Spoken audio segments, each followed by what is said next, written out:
war, there's a reality and there's a media narrative that I feel here in the UK and in the US we get a heavy dose of.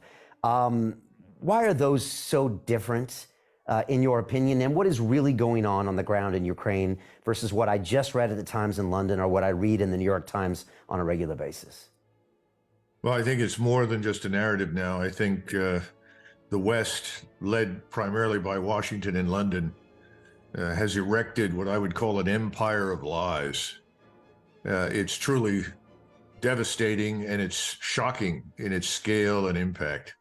It's something that, frankly, I was completely unprepared for. I've never seen anything quite like this, where systematically we have lied about everything. Russia is by no means the evil aggressor in this thing. If anything, Russia launched an operation that it felt it had to secure its country.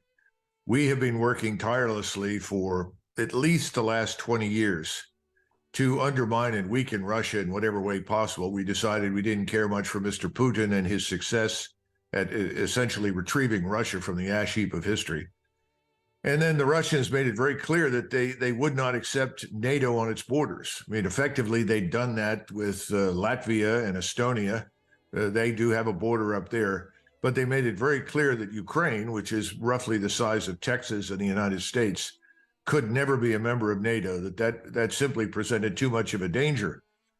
They made that clear in 2008 at Budapest. We ignored it. And then subsequently, Mr. Putin has given speeches reiterating the criticality of neutrality for Ukraine, unwilling to see NATO bases there.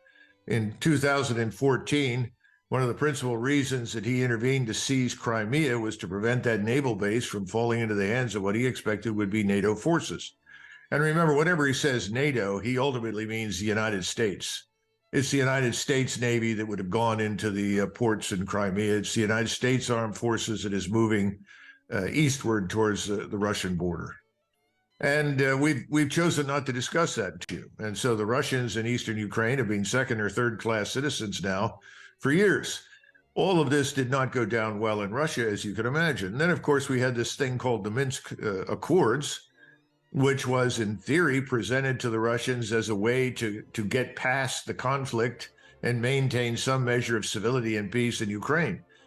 Well, it didn't work, and it didn't work, as we've discovered. It's a large force, which is extremely well equipped and I would argue reasonably well trained, certainly by NATO standards, was poised to launch an attack at Russia with the goal of crushing the Russians in Luhansk and Donetsk and then ultimately retaking Crimea. So the Russians said, no, thank you. We'll build an impregnable defense, hold what we've got, and invite the Ukrainians to attack us. And in the meantime, the Ukrainians have taken terrible, terrible losses. And these losses have never been truthfully reported in the Western media, because I think Washington was very concerned that if it became clear that the Ukrainians were dying in great numbers, their forces were being destroyed almost faster than they could be fielded, that support for this insane notion of waging a proxy war on the backs of the Ukrainian people against Russia would no longer be supported in NATO. So the easy solution was lie.